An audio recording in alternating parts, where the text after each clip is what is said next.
Okay, hello again. Quick recap, Jamie King, Xexec.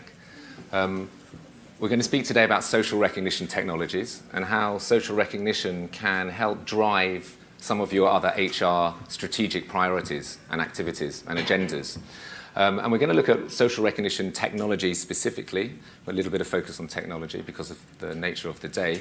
Of course, recognition can be delivered in ways that don't actually touch technology at all, and we're actually going to come on to that a little bit as well. But the focus today will be very much on recognition strategies. So briefly, what is recognition? We're not really focusing on the definition of recognition today and all the do's and don'ts and how's and wherefores, etc. But it's worth having a look very quickly at a useful definition that we often use for recognition. So on the left here, we've broken it down into two channels, really. Recognition is the activity that you engage in order to, one, acknowledge exceptional performance, and to celebrate that exceptional performance perhaps as well. And two, to encourage specific values and behaviors through your recognition activity as well. What's interesting about this definition, which is why we think it's quite a useful definition, is that it focuses on two very different aspects of every organization. On the one hand, the first area, I think I've got a laser here, hang on. Yeah, there. The first area in bold here is about the employees themselves. So this is about making employees have a sense of engagement, of being respected, acknowledged, etc. And the second area is about the company. You want the company's values and behaviors and objectives and goals, etc., to be pushed to that employee base. Of course, the two are related, of course, but there's two sort of sides to the same concept within recognition, and it's useful to remember those two sides because it allows us to look at both the employee and the company. Recognition is something which cuts across all work activities. So recognition through either technology or non-technology, of course, is something which is involved in everything that's happening in the organization. It should be. It should be something that's happening in almost every aspect of your organization that has a nod towards recognition. So everything from team dynamics, manager meetings, the way that you engage in organizational hierarchies should all somehow pay attention to recognition. And therefore, we strongly believe that recognition is basically one of the key communication channels. It's one of the key channels for engaging employees. It's very different recognition to something like a salary sacrifice benefit program, for example, so cycle to work or childcare. Those sorts of schemes have a much narrower objective. So the idea behind salary sacrifice schemes, amongst others, but one of the core ideas is to save the employee money, for example, to save the company money as well, to make it easier to purchase certain things.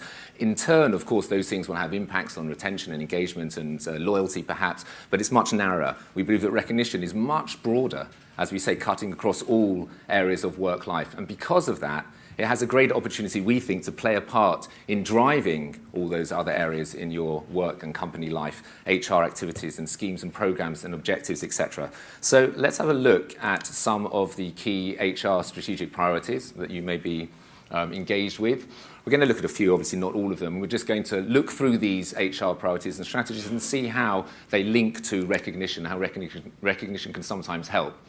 So here are an example. There are four that are mentioned on this screen. And we're mentioning them because they have a different type of relationship with recognition. We're actually not going to focus very much on these four, but it's worth mentioning them.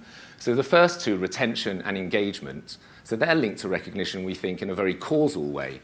If you get your recognition strategy right and it's successful, then we hope, and there's evidence to show this, we're not showing it, going through it all now, we can, if we want afterwards, we can go through some of those stats and market research, but there's evidence to suggest that if you get your recognition strategy right, then it will increase retention rates and engagement levels. Okay, so that's a sort of causal relationship between recognition and other areas that you're interested in the same way that many benefit schemes might do exactly the same. The second examples over here, bonus strategy, flexible and voluntary benefits, your total rewards strategy, etc. Again, they're linked, but in a more indirect way. More so not because they're a consequence of recognition, but rather because depending on how you implement recognition, how successful it's been, etc., how much recognition is actually increasing engagement levels in the organization, you might take a different view as to how to shape your other benefits. Because in totality, what your benefits are trying to do is something similar, engagement levels, loyalty, etc. And if you've got successful areas in one aspect, like recognition, it might help shape how you then define your reward strategy, your bonus strategy, flexible and voluntary benefits more generally. Okay, we're not focusing really on these, but I just wanted to show that there are HR priorities which are reflected in indirect ways as well. The ones that I wanted to focus on are some of the areas on this page over here. So if you look at the first three, they're more obviously linked to recognition, and some of you who have recognition portals will be more familiar with this. So core value promotion is an HR priority often, the idea that you want to promote, create awareness and education about your core values and actually to bring them into the day-to-day life of the employee. That is something which is more obviously perhaps linked to recognition, because recognition programs, generally speaking, tend to be set up such that every time you nominate someone for an award, if you've seen recognition programs before, you have to link it to, associate it with one of your core values. And then when that award is given to a nominee or an employee, it's done so in the form of a card or a certificate or something which, again, highlights the core value that their achievement is linked to. So these are more obvious ways in which awareness and the building of familiarity with core values can be pushed into the workplace through recognition. Briefly on the other two, talent management and performance management. Again, talent management a little bit more obvious as well.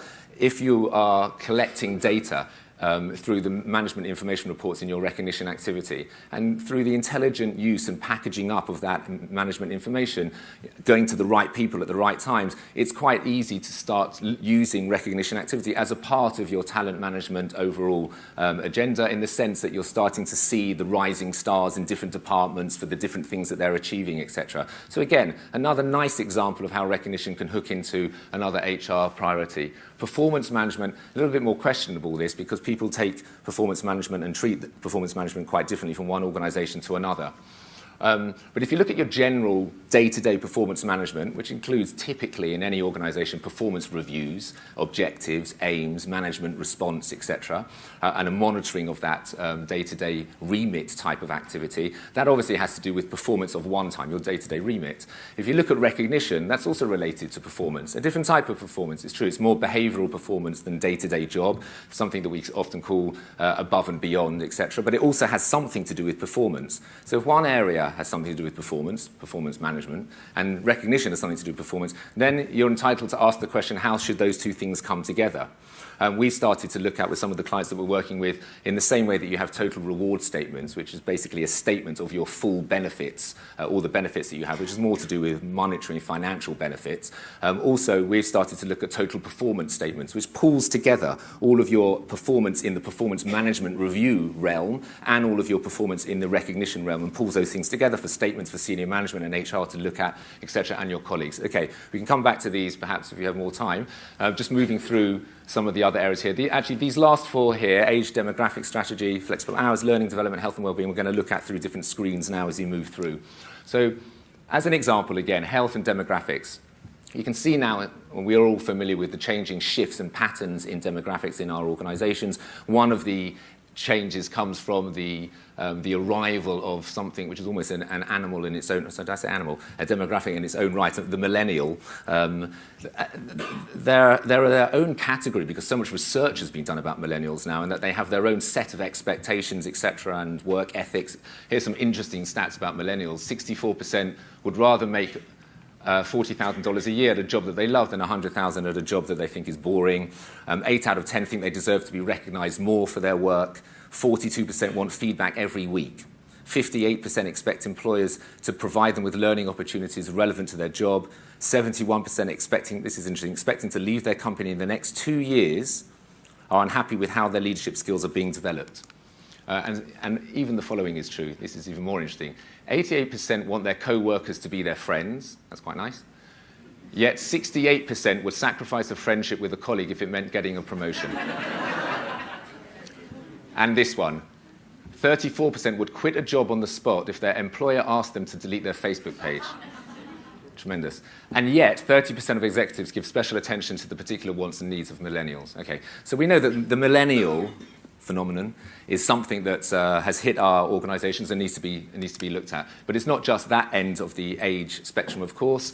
There is evidence to suggest that by the year 2022, nearly a third of the workforce will be in their 50s, 60s and 70s, so we have an ageing population, therefore an ageing workforce as well. So what do these things mean for what is now being called an age strategy, and indeed how should recognition play a part in any of this? Just before we move on to that, looking also at other work-life changes, home working and flexible hours is also on the increase. So the number of people now working from home has increased by a fifth over the last 10 years.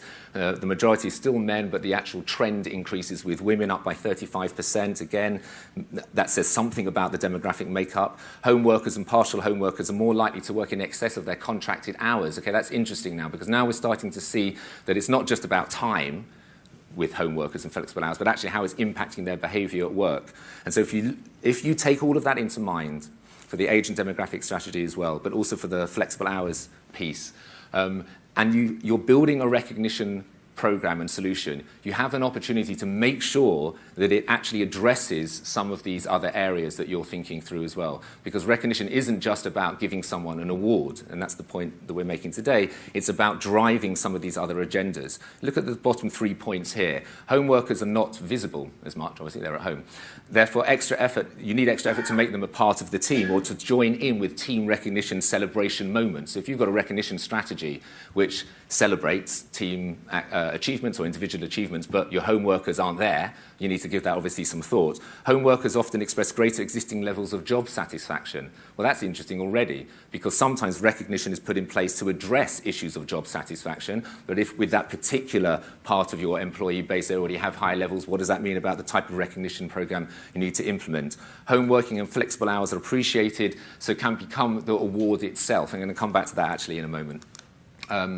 But if we go back to the other areas that we were looking at as well about age and demographics, again, what it all tells us is that we need to implement different award schemes through different media, different awards choices, and for all of those different age groups and working practices. So for some, maybe this is the millennials, I don't know, it needs to be inventive, fun, instant, it needs to be mobile, it needs to involve chat and comms and social media. The rewards need to be more meaningful and tied in with what the millennials want, ticking off bucket list experiences, etc. perhaps.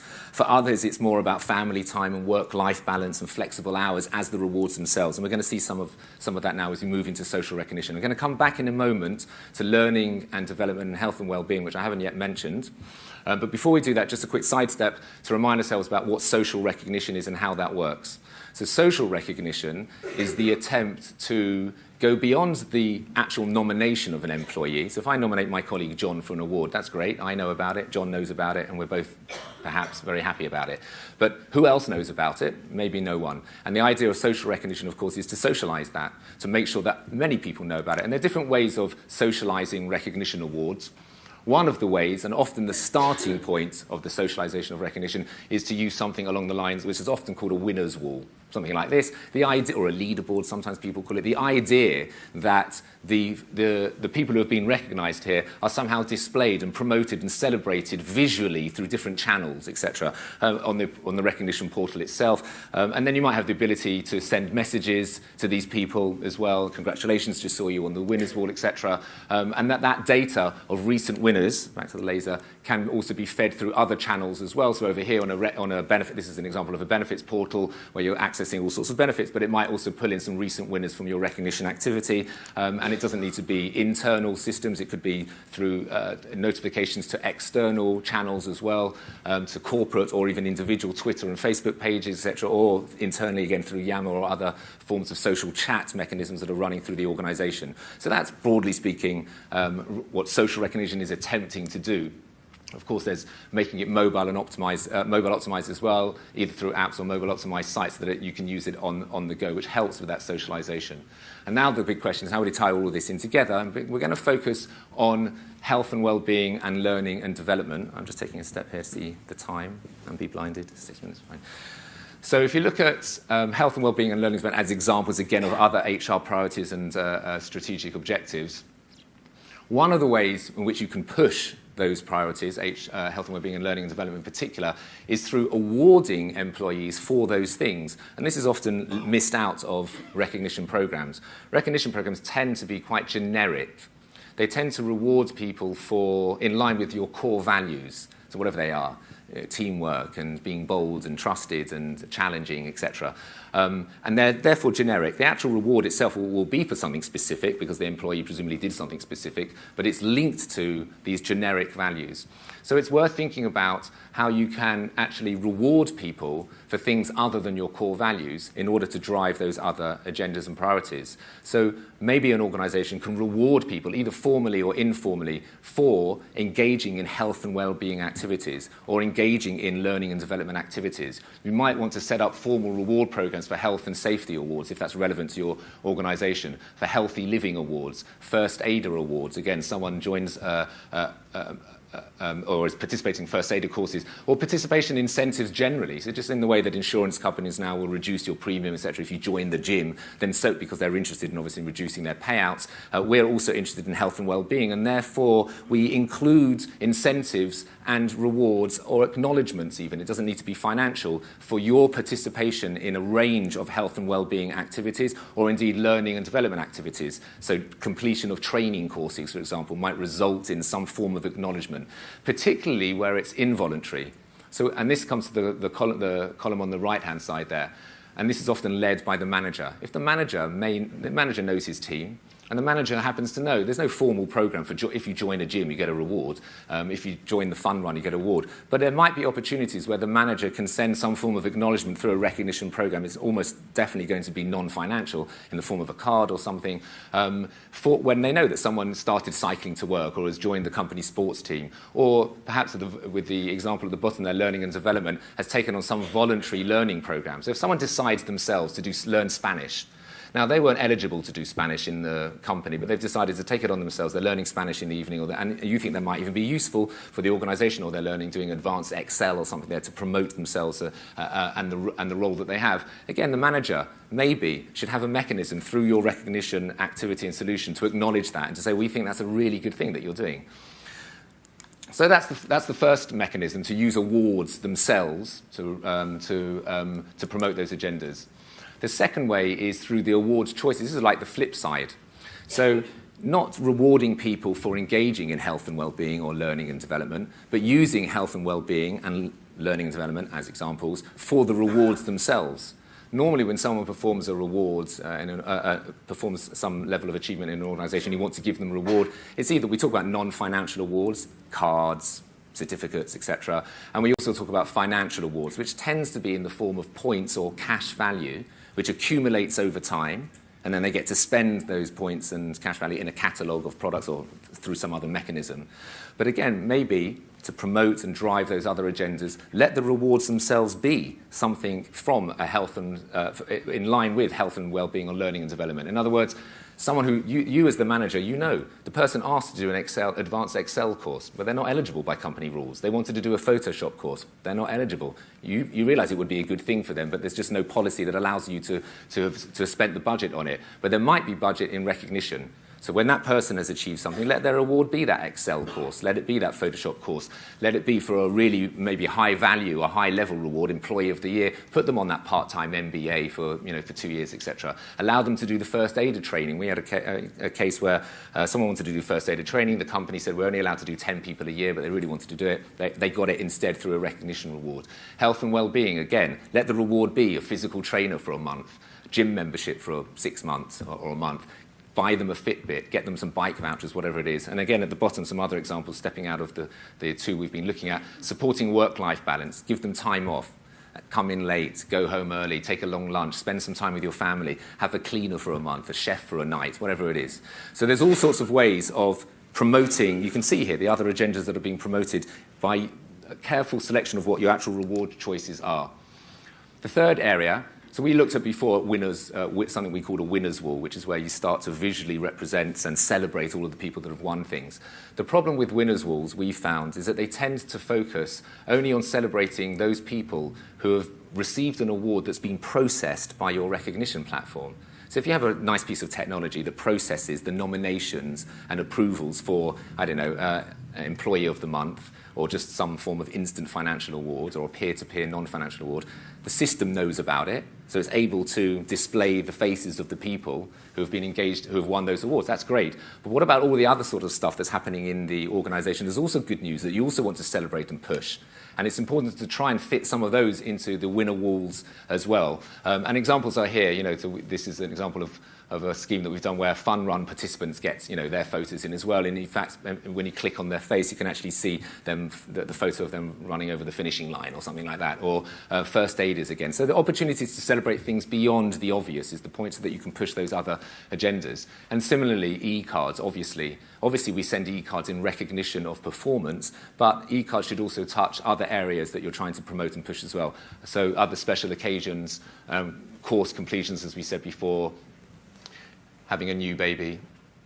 I don't know how you have a non-new baby, but sorry you're leaving, etc., engagement, or even helping with diversity agendas with Happy Diwali, Happy Eid, so on and so forth. So all sorts of ways to make e-cards a bit more useful. The next area, of course, is with team awards. So team awards are obvious. That's an obvious way in which you can socialize the recognition. But very often team awards are just money. It's just everyone in the team gets £10, £50, whatever it is. Instead, think about things which are going to drive that social well-being agenda a little bit further. Let everyone go on a team event, for example. So everyone's going out to the cinema, or to the theatre, or for team drinks, etc. And let the technology be useful in that it can send out the invitations for those events as well.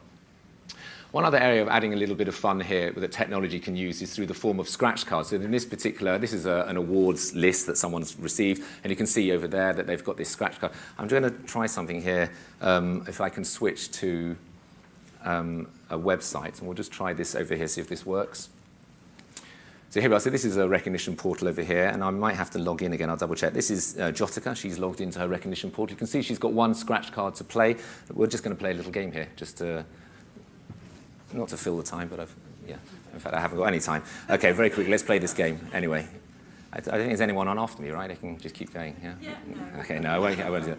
Okay, so let's have a look here. So Jotica, she's going to click on her awards that she's received, and here you can see she's been given this award here on this date. This is the e-card that she was sent, and sent by email as well, very nice.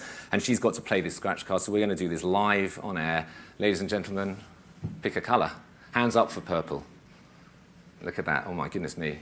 Okay, everyone chooses the middle, by the way, just if you're interested, always. So we're going to choose purple, and I'm going to rub this out here, and I can see that it's £25. Okay, so the person knew that it was either going to be 10, 25, or 50, and it's just a fun way of using technology to give that award, or maybe to depress people when they get the £5. But I'm going to switch back, if that's okay, to the other presentation. And here again, when you run these types of programs, it could be scratch cards, it could be that it's monetary value, but of course it doesn't need to be monetary value. It could be rewards that we spoke about before that are pushing those other agendas. They won the Fitbit, they won the gym membership, they won the chef for the night, they won the learning training course, etc.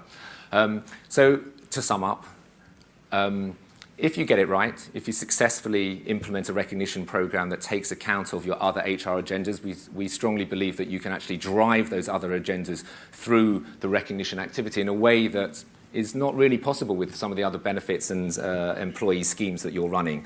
And hopefully you can drive everything from, as we saw, the age and demographics and health and well-being and learning, development and social well-being. And lastly, the intelligent use, again, of bespoke, and really important to have bespoke management reports, will allow you to track all of that activity as well and to audit what's happening through those other HR activities as well, not just the recognition activity. And one last, I keep saying one last, this really is the last, I promise. One last note. This is a bit of a cautionary note. For all of the glamour and the excitement of social recognition technologies, from winners' walls to messaging to chats and social media, etc., we still strongly believe that the best form of social recognition remains good old-fashioned actually socializing with people. Put up some balloons, hand out a card, call out their name in a team meeting, and all of that is offline. So for all the greatness of technology, let's not forget actually that people live in the real world. If you sit next to someone, why are you sending them an e-card? Maybe occasionally speak to them. Maybe they'll even ask for your name one day. And better than a card, that's been typed out, handwrite it. And better than that, hand it out in a team meeting and call out their name and things like that as well. So, okay, so technology is good, but there's another side to it all. I think that's probably all we've got time for. Thank you.